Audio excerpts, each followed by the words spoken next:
I think this is absolutely the end of the road for privacy claims like this. They've been hugely demanding on all the individuals over many years. We've taken up an enormous amount of cost time, and the costs have been of court time, and the costs have been very, very substantial indeed.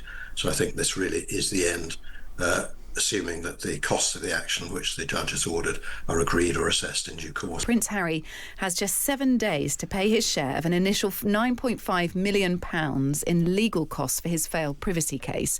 Harry and other celebrities, including Sir Elton John and Elizabeth Hurley, face demands to pay a total of £34.4 million by the publisher of the Daily Mail. To help us understand the process, let's speak to Colin Campbell, who is a consultant at cost lawyers Kait and a former costs judge at the Royal Courts of Justice. Good morning to you, Colin. Good morning, Kate. This centres around an indemnity ruling given by the judge. Just explain what that is and what that means. The normal way that costs are dealt with at the end of the case is that the winner receives the costs from the loser, as here. But there are two bases, standard and indemnity basis. Indemnity is much more generous, and that is what the newspaper has achieved. OK, so the Daily Mail, the publishers of the Daily Mail had said that they've incurred £4.4 million worth of legal fees. That's what they had asked for, or that's what the invoice that they'd put across the counter, as it were. But the judge in this case is saying actually the Duke of Sussex and all those involved, his fellow claimants, might have to pay more. That's right. The judge had budgeted this case, so the court intervenes to set figures for the amount that the parties can spend, which would be recoverable at the end of the case. And the figure of £34.5 million was far greater than the budget he originally set. The idea of budgeting is there are no nasty surprises at the end. Everybody knows where they are in costs. But here, because of the indemnity basis costs order, it means potentially the newspaper can claim £34.5 million instead of the budgeted figure, which was about half that. OK, that's interesting. So the most effectively the Duke of Sussex and fellow claimants are going to face paying is £34.4 million. That is the ceiling. That is the ceiling, but they have insurance for about half that figure, 16.2, I think it is. Yeah. But they may be on the hook for the balance. So the balance is £18.3 million. And we've heard reported comments from Sir Elton John, that he's fed up of being treated like an ATM, a cash point machine, when it comes to helping others out with potential costs. I mean, look, that's an incredible amount of money, isn't it? £18.3 million as a shortfall. Would that set a precedent? Would that be significant by its size if you compare this to other cases? It's a huge sum of money for a case like this. But the reality is the Mail will not recover anything like £34.5 million. The judge was scathing in his judgment, saying that the costs were exceptionally high, they're excessive, and there was real concern about how the Mail could have run up such a large bill, especially when he personally had budgeted the action over several years. Interesting. So the Mail is being criticised there for perhaps wanting to claim back too much. They'd have to justify, wouldn't they, every single line of those costs to meet that £34.4 million. That's correct. The next stage would be they have to serve a bill, and if the cost cannot be settled, then the matter will be decided by a cost judge in a year or so's time. Is there any consideration at all for any other costs? Obviously, this is to compensate the Daily Mail's publisher for their legal costs, legal fees.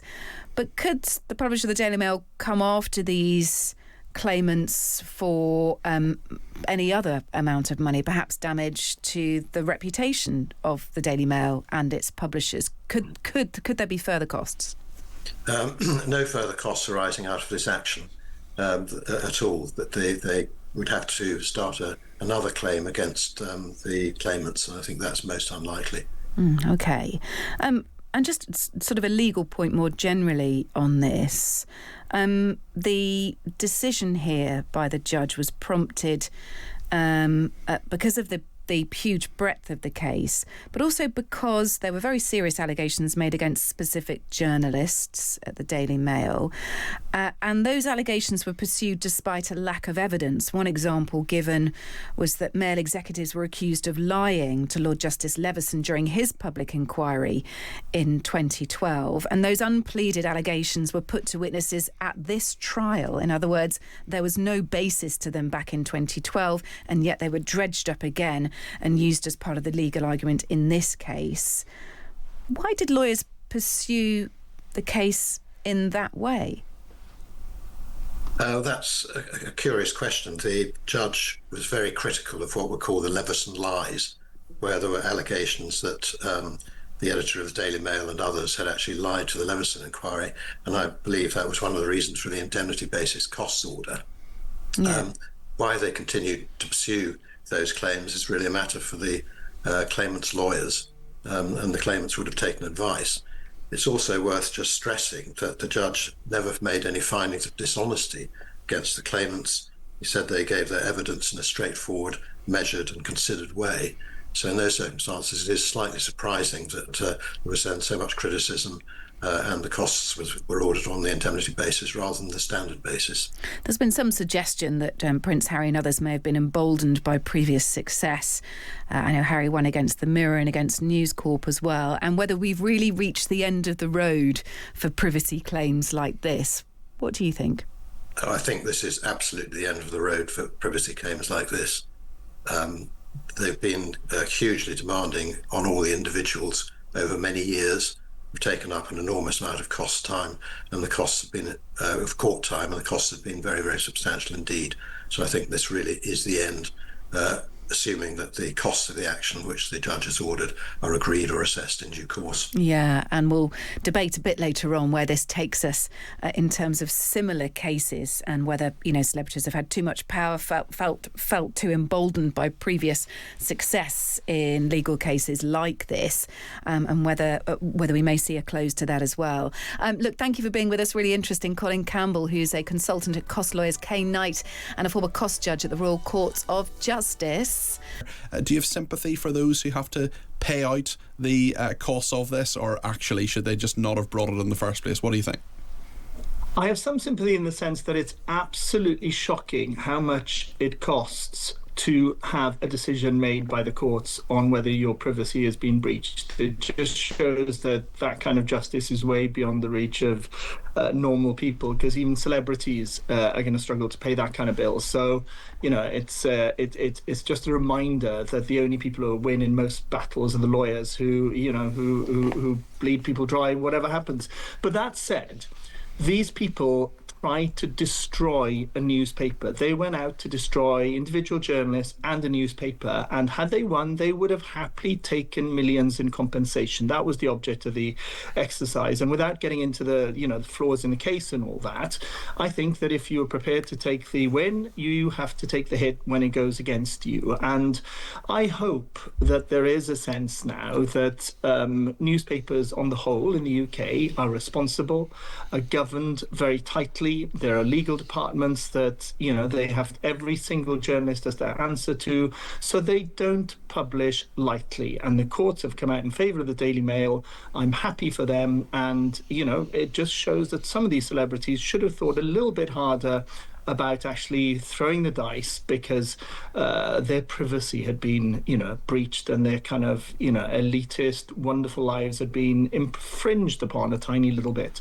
Becca, I know that you are editor-in-chief of the news movement. You know all about this from a practical day-to-day level. Just tell us a little bit about how much the law and regulation actually factors into what your thinking is, particularly in light of this lawsuit.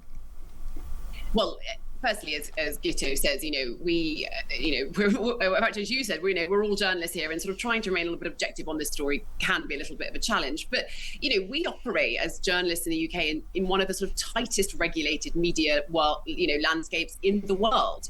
Sort of post Leveson 1, there was a huge shift in how newsrooms operated based off the behaviour of a few sort of, rogue elements, and the lessons were learned. But, you cannot, as you say, publish things lightly. There are codes of conduct, there are regulators, there's IPSO, there are so many bodies who have kind of created the sort of the rules that you have to follow. And that kind of, thinking about whether something is compliant, have you stood it up enough? Do you have confidence in your reporting and your sources? Forms the basis of every responsible newsroom in this country. And the idea that, journalists are able to kind of flag a story and get it into the pages of one of our biggest selling newspapers is for the birds. And I think the people involved in this case, I think, were exploited by some activist elements who have had certain newspapers in their because they didn't like the stories that were written about them. And I'm always reminded of a piece of advice one of my early editors gave me, which is if people don't like what you're writing about, maybe they shouldn't do it in the first place. Gitsu, I just wonder whether you think some lawsuit like this would ever be brought again, given the high-profile failure of it. Well, in the end, it depends on your case, doesn't it? Because the judge decided on this occasion that, the case brought by these celebrities was flawed. There were major chinks in it. And, he actually found that the case was so flawed that there was a case for punitive damages.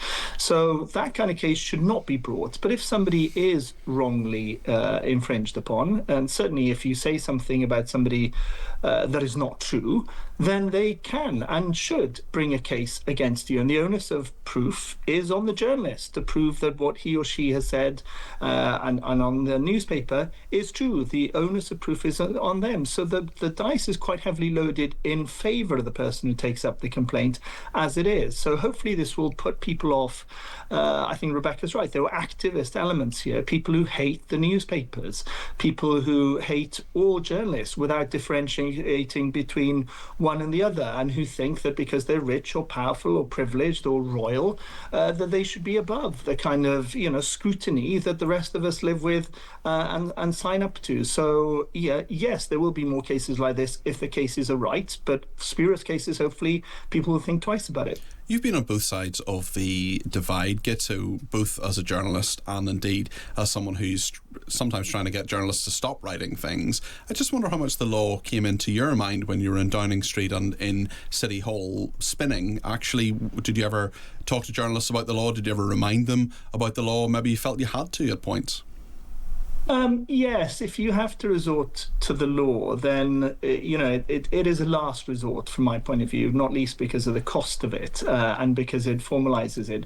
I always tried, and I hope all the journalists listening would sort of back me on this, to sort of engage in the art of persuasion and to try and sort of be reasonable with people and to tell them what I think the real story is. Too often what people do when they come up against a journalist is they just block them and they say, that's not true, that's all rubbish, and the journalist doesn't respond well to that. If you say you're a bit off the mark there because it's not actually true about him, it may be true about somebody else in the cabinet, blah blah blah, and give them a hint of what the real story is, and that way they feel less aggrieved, they're more likely to pursue what you are guiding them towards, and that is more likely to lead them closer to the truth than where they may be slightly misguided in the first place. As an editor, Rebecca, how much of your time is spent thinking about the law, thinking about, oh gosh, we might get sued about this? Is it a reasonable amount of time? Is it too much? What do you think the balance is as a working journalist? I think it's tipped, in the favour of, making sure that things are kind of legally compliant. Libel tourism isn't as much of a issue in the UK as it once was, but, we know that people are very keen to come to the UK court system to have their cases heard because we are so tightly regulated. And I think sometimes, there are just concerns that this will result in a legal issue rather than kind of getting the story out. And I would argue that the balance is slightly tipped further into the, away from journalists and the ability to publish stories and that fear of repercussions, the fear, this case that Associated have just, won, is hundreds of millions of pounds. An organisation like mine, very few organisations could afford, to pay that, let alone the time to, to kind of properly litigate something like that. So my worry is that we've created this sort of incredibly hostile climate towards the press and the media when anyone, if you're a decent journalist, is trying to do is hold power to account. and tell stories that, that the people, the public need to know about people that are making decisions, that in fact impact their lives. So I do worry that we've gone too far. There's the kind of ongoing issue of slaps, which are these kind of strategic lawsuits that, incredibly rich and powerful people can levy against journalists to silence stories. There are lots of high-profile cases of those stopping stories going to the press. So I think, this is a great victory, not just for Associated, but for all journalists who are operating in a moral and ethical way, but are doing jobs that maybe people don't want them to be doing.